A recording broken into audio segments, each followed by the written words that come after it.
Well, hi again, welcome to my latest video. Well, on this one, I'm going to take the next step in getting my new VM server out into full production. It's been sort of waiting around until I got a chance to get some parts that I want to get, hardware parts that needed to be upgraded before I did that. And I've got one in. I got the new 64 gigabytes of G.Skill DDR5 memory. It already has 2 sticks of this in there with a total of 64 gig. This will fill the remaining 2 slots and it'll become 128 gig, which is something that a VM server, if you're going to run a lot of VMs like I anticipate this one will over the longer term, that extra memory will help a lot. There's just one caution with that. In order for the 4 DIMMs of just about any memory, but in particular DDR5, you have to make sure you have the latest BIOS. And this ASUS motherboard that I have in here is about 2 revisions back right now from what I saw earlier. So I'm going to do that first, upgrade the BIOS. I have a USB stick here that I'll do the transfer to. It'll be created under Windows and then I'll boot it up into the BIOS and we'll be able to update it using the BIOS. But that's not the only thing I want to change, although I may not be able to get to it in this video. I also have a new 360-degree AIO cooler on order. The one that's in here right now is a rather low-end one that I got on sale. And now I'm going to go over to one that's highly, highly recommended by just about everybody from Arctic. The Arctic Freezer 2, I think they call it. Anyway, you'll see that when I get to that part of it. And it's a much more highly rated cooler that has a 6-year warranty on it. So if I'm going to sit this around for, a few years running VMs, I want to make sure it will last. So as soon as that comes in, I'll do another part of this where we upgrade the second half of the hardware. And then once that's done, then I'll move on into loading the additional software that's needed. But let me get this part done first. We'll do the BIOS, we'll put the memory in, we'll make sure it all works. Okay? Okay, I'm starting off by going to the ASUS website for my motherboard, the Prime Z690P Wi-Fi, and I want to go into the BIOS. Okay, we have a new BIOS here. Well, it looks like it actually might be more than the versions ahead than I thought it was. No, it's 2 versions ahead. I have a 2002, and now it's gone up past 2014, and then again to 2212. I thought that was the case, but what I didn't notice before is there's a note here on number 2.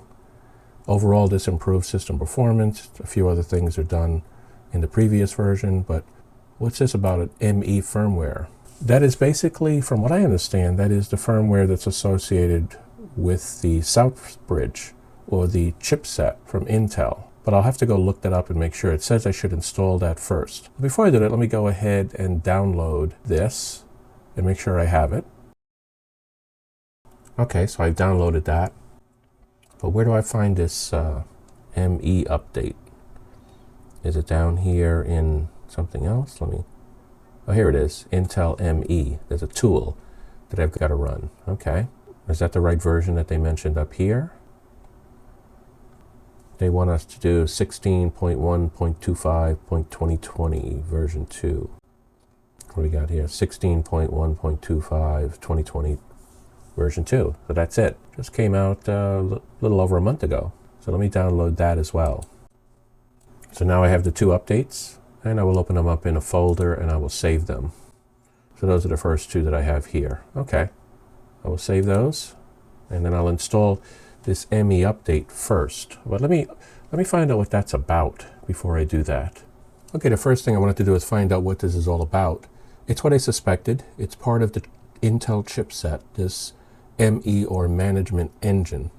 And it tells you what it includes. It includes some special features that it controls through microcode, low power out-of-band management services, capability licensing services, anti-theft protection audio video path, PAV-P.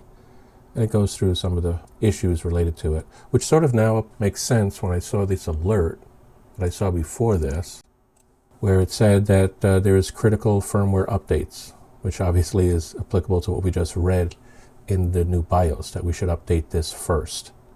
So it talks about the management engine from Intel. It talks about different types of CPUs that are afflicted by this, or that are managed by it, really, not afflicted. And then, some of the things, they give you some motherboard references, like ASUS itself, but I suppose anybody that has a an Intel motherboard which had the chipset would probably require this. So what I'll do next is I'll go ahead and I'll run that update tool and we'll see what happens. Okay, so I've copied it over to my drive C, into my desktop over here on the left hand side here. I like to have things like this that might be at a very low level. In this case, it seems to be a firmware for a separate section of the motherboard. And I would guess, based upon this, that it's this thing called ME Update Tool. So I'll just go ahead and run it and see what happens. Updating ME might take a while. To ensure proper update, we suggest that you close all running applications. I'll go ahead and close that thing. That's the only thing that was running. And I'll say update. Yes. Please back up your BitLocker. I don't have a BitLocker set up on this one. And now it's updating. Let's see how long this takes.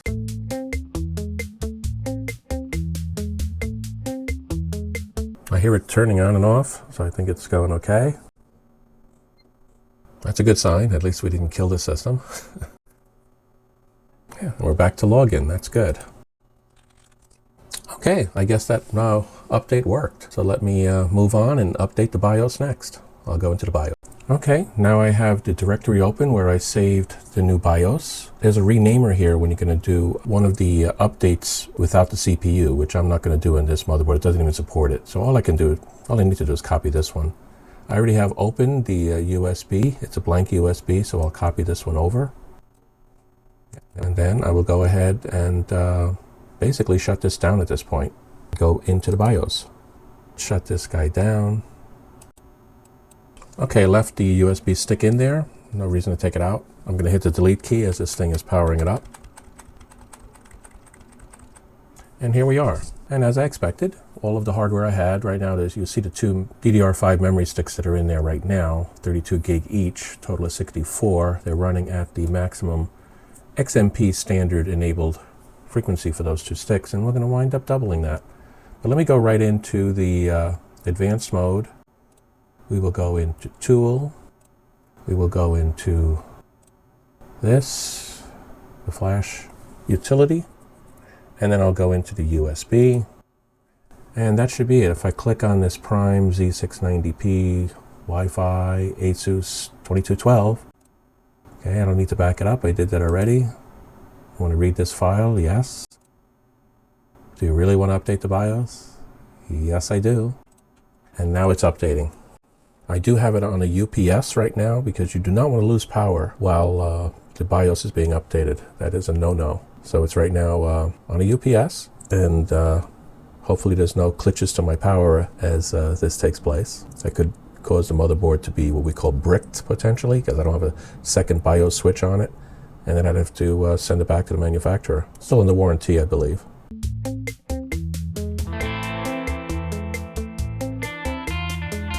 It's going to reset.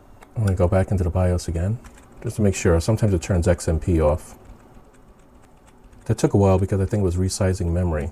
Yep, it actually notices that things have changed considerably, so I have to go and hit F1 here. So I would have gone into the BIOS anyway.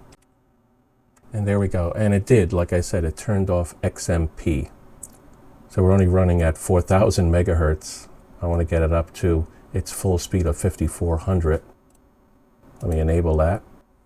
And then I'll do a save and exit. And it's going to do the normal X.M.P overclocking, and I'll come right back into the BIOS again to make sure it took. Looked like it resized again. And now we're enabled. And we're running at 5,200. Okay, so X.M.P is back on again. Hopefully we retain that speed once I go ahead and add the additional memory. Let me make sure that it works okay. We didn't make any other changes to it. I just want to go back in the Windows. That's a good sign. The Windows wheel. And we're back in Windows. Let me check the BIOS level. I forgot to do it in the other thing, but I can do it here with a tool as well. We'll run CPU Z, CPU Z64. Yes.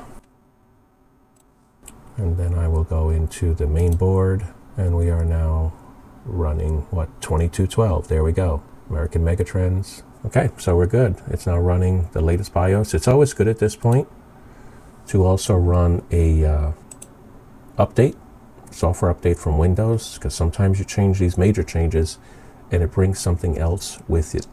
Let me go in here into the settings, Windows Update. I did update it earlier today, but you never know. It could now need some more. It says I'm up to date, so no more Windows updates needed. So at this point, I am going to close out this video because it's gone on a while. I will actually, in the next video, which shouldn't be that long, down the road, a couple of days maybe, I will then put the new memory in. We are now primed and ready to go with the update, so it should work. And then we'll test it at that point and see how it works. Hopefully by then, I have my new AIO, so I could maybe make that one a double hitter, but we'll see. Well, thanks for watching.